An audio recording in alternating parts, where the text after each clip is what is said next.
Michigan. Democrats rock.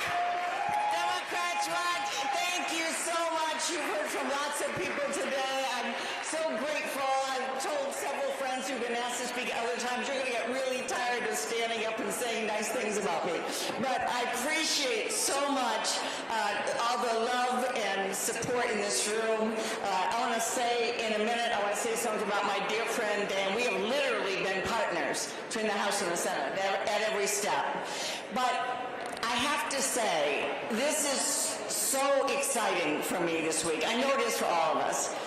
But a lot of folks have talked to me about, what was it like, when I started. And it got me thinking about a long time ago. But when I started in the State House, there were 8 women in the House, none in the Senate, none statewide.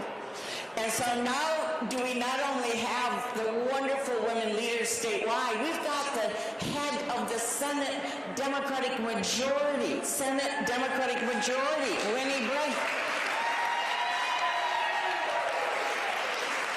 And we can go on and on and on. I will not go through many stories of which I could. I just want to tell you one. I decided to run for assistant speaker in the House.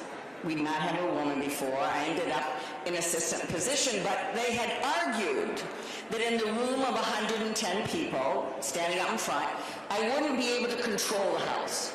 I wouldn't be able to bring them into attention. So the first day I go up, they hand me this big gavel, and I was bound and determined. And I whacked it, and a chip flew out into the House.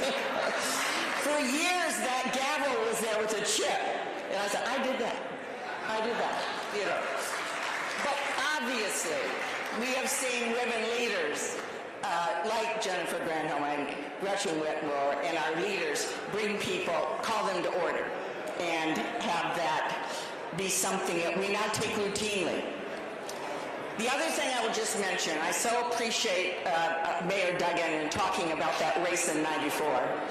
And the fact that I was told by people they would never vote for a woman in a skirt, not just Republicans.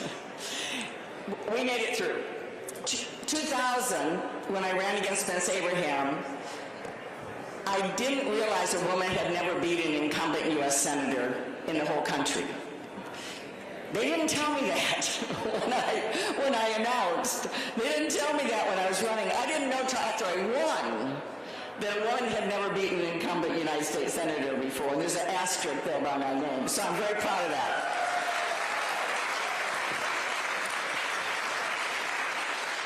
Let me finally say this, because I don't want to be just talking all about myself here. This is about now, and it's about the future for all of us. This is an incredible moment.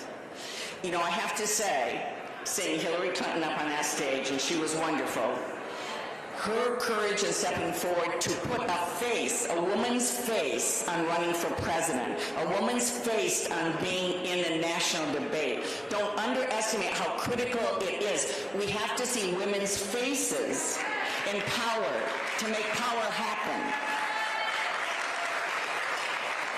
And I believe now Kamala Harris will be able to move right through that glass thing all the way and be an incredible president. There's no question about it. Tim Walz, I love having a Midwesterner on the ticket. He knows where the Great Lakes are. And you could drop him into Michigan, and he could be a Michigander. I mean, it's wonderful to see that commonality. It's also important, though, as we know, and folks, Gary talks about the One campaign. After 2016 and the loss we had, I thought I was either going to jump off the highest building or do something about it. And we have done that in Michigan. Year-round efforts now that have put us in a spot as one of the best, I would argue the best, Democratic Party in the country because of what we are doing. But we cannot take anything for granted, because if we put Kamala Harris and Tim Walz in the White House, they have to have a Democratic Senate. They have to have a Democratic House. All all the things folks talked about, all the things that Jennifer Granholm talked about, the things we've gotten done, they happened because we had a Democratic trifecta the first 2 years. That's why they happened. That's why they happened. We have changed 25% of the country's federal judiciary, and it's a majority women and a majority people of color, because we had a Democratic trifecta and we controlled the Senate.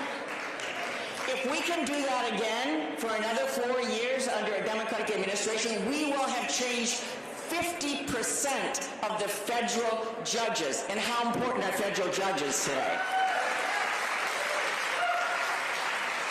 So, it's about Alyssa Sutton replacing me. She's got to do that. We know that. It's about not only maintaining the House, Curtis Hertel in her position, and Kristen McDonough-Ribbett in Dan's position, but picking up Macomb County. I want Carl Maliga to win that seat. And then we've got to go all the way down to the other trifecta. The Republicans want to make sure we lose the State House. We've got to make sure that we hold on to every House seat, because we've gotten so much done. You know, we've been able to protect pensions and prevailing wage and gun safety and health care and education because Democrats were in charge. And we have to maintain the House, State House, to make that happen. When folks say to me, does it make a difference if Democrats are in the majority? I say yes. I say hell yes, it makes a difference. So, that's our mission, Michigan. That is our mission. Let me turn to my friend, longtime friend and colleague, Dan Kildee. So many ways in which we have worked together. I have to say on Flint, we were in arm in arm, House and the Senate on Flint. This guy from Flint. And my heart just sunk when I saw what was happening to the children, to the families, to the community in Flint. And we worked, the House and the Senate, together to do everything possible to be able to help the people of Flint. Now, we also had a wonderful president named Barack Obama. Yes. And when I talked to them about expanding Medicaid to every young person up to age 18, every pregnant mom in Flint, it took them 30 seconds to say yes.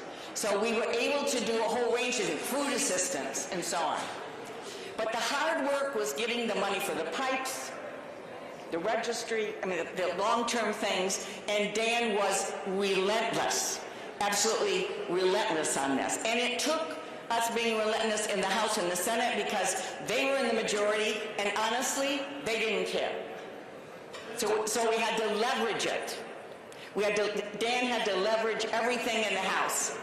In the Senate, we got to the end of the year. We had a package fully paid for. There was no reason not to do it. We get close to Christmas, and I went up to Mitch McConnell.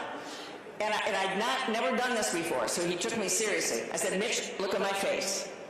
We are not going home at the end of the year if you do not help the people of Flint. We cannot go home.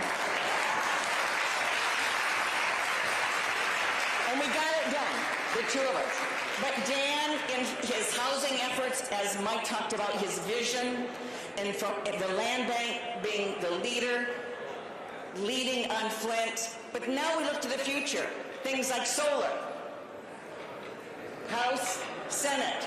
We worked on tax credits that weren't just about innovation, but they're called production tax credits. And you don't get it unless it's made in America.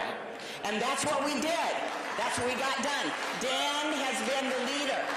Dan has been the leader on those things that incentivize people to make things in America. He's in the leadership in the House. He's respected by everyone. He's tenacious and at the same time calm in bringing the delegation together. He's been an extraordinary congressman that I wish I could say I would miss, but we're going to keep going together. We're going to keep going. But my friend Dan Kildee, he's an incredible, incredible leader. We owe him much thanks.